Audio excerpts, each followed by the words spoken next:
Lose yourself in a good book. The Gáis Energy Book Club.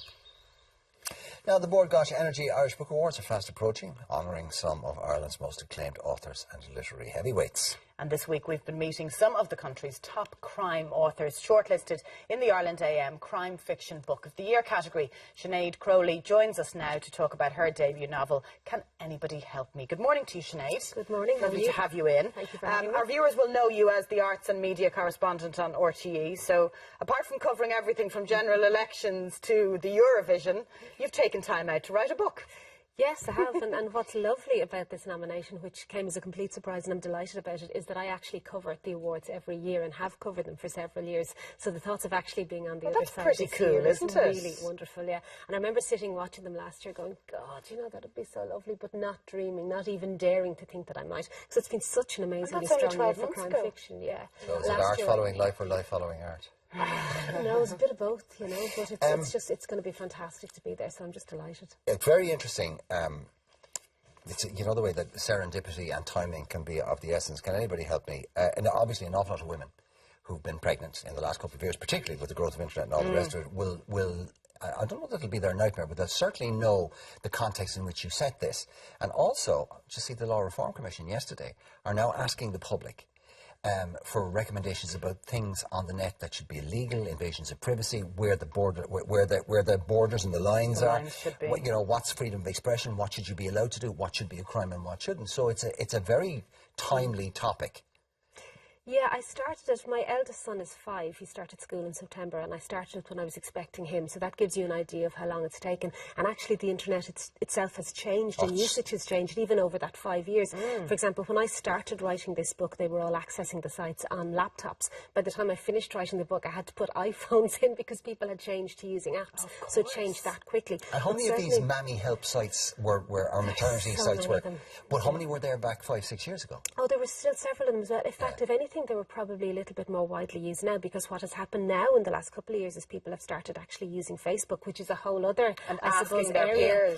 But also because you're yourself on Facebook, whereas these sites, the mammy sites, you are technically anonymous, and that's, I suppose, the whole point of the book. You go on, you give yourself an assumed name, you say, you know, Ireland AM girl or whatever, and you call yourself that name, and you think you're completely anonymous. But the point of the book is, and what happens to the people in the book, is they're actually not as anonymous as they think, because at the end of the day, Ireland is a very small country, and if you give away little nuggets like, you know, I live in Nace, or my husband is a guard, or I have 2 kids, or you give your child an unusual name, it can be quite easy to spot you. So I suppose that what happens in the book is that a person who thinks she is anonymous ends up not being anonymous, and that gets her into some trouble.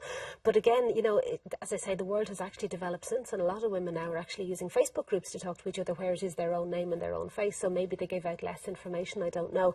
But it certainly is, I mean, the internet is a fantastic tool for mothers, and I certainly never wrote the book to slag that off or to in any way say that you shouldn't. Well, you said yourself that you're self-confessed internet addict. You know, as a first-time mother, which I was in 2009, it was great. And actually what happened to me was, now this main character in the book is very isolated because she moves from London to live in Dublin, and she literally has no friends, and she's so close to having her baby that she doesn't get to develop a social life, and her husband is off work, and so he's not around, so she's very isolated. Now thankfully that wasn't me, but at the same time, when my first child was born, it was the winter of the really bad snow back in 2009, 2010. So actually physically I didn't leave the house a lot. So even though I was surrounded by friends and family, you actually couldn't push a buggy, you know, down the road. To get a breath of fresh air. Exactly. So I actually knew what it was like to be sitting there, you know, going online and asking people actually really practical questions. You know, there's people posting, my local shop has run out of Pampers and I don't like the other type of nappies, where do I get them? So they can be a great tool.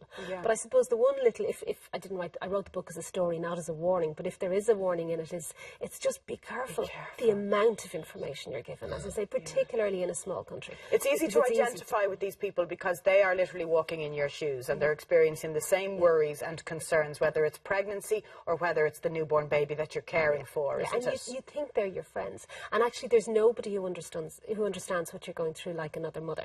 Especially the thing about these sites is you go through somebody at the exact same stage. So it's a baby that's due in September, so you were literally saying month by month, how are you, and it is a great resource, and it replaces maybe networks that were there years ago. So again, you know, they can be a great resource, But I suppose the problem is when people start literally saying not quite their names, but you know where they are, what they're doing, talking about maybe members of their family or relationships with other people in the family, because again you get lulled into this false sense of security of, you know, you're online, you're typing, so you can kind of say what you want. But the fact of the matter is it's all published, you know, it's all out there. So this forms the basis of your novel. Yes, it is.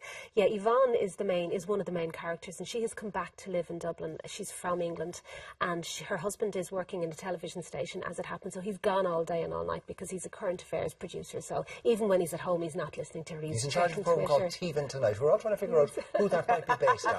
Well, the fact of the matter is, and this is completely true, that was written kind of late in the day, and it just goes to show you how books can change over drafts. The original book had the husband as a political scriptwriter and Tevan was a politician, and that was my original plan. I basically needed a husband and a character who was gone the whole time and really busy, and I was going to have it as a run-up to a general election. But actually, when I was chatting to my agent about it, that kind of dated the book because people would be trying to figure out when was the election, and it also brought in politics, which might be quite hard. So the truth of the matter is, I had to rewrite it quite late in the day, and I said, right, what do I know? I know television.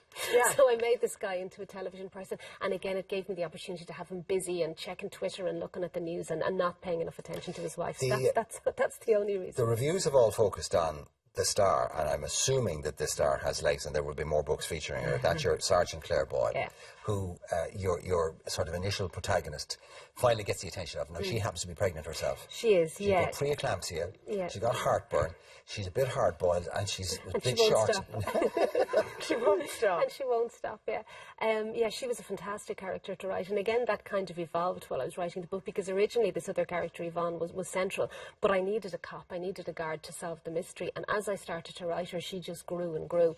And she's pregnant herself, which leads her into these world of websites. Because as a very hard-boiled, practical person, she's thinking, I'm never ever gonna share anything.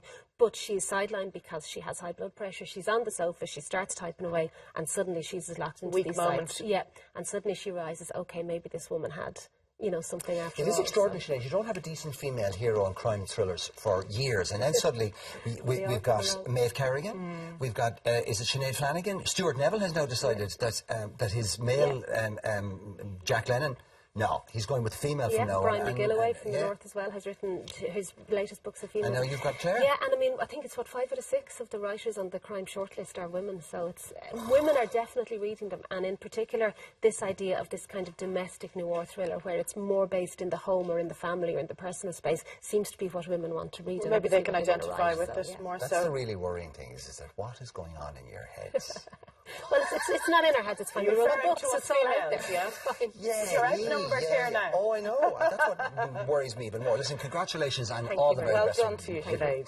Right, this month's book club choice is The Woman Who Stole My Life by Marion Keyes. And if you would like to enter a review, simply send it to us by Friday, November 21st. You can email the reviews to irelandam@tv3.ie, or you can post them, old school. Board Gosh Energy Book Club, TV3, Westgate Business Park, Ballymount, Dublin 24. Lose yourself in a good book. The Board Gosh Energy Book Club.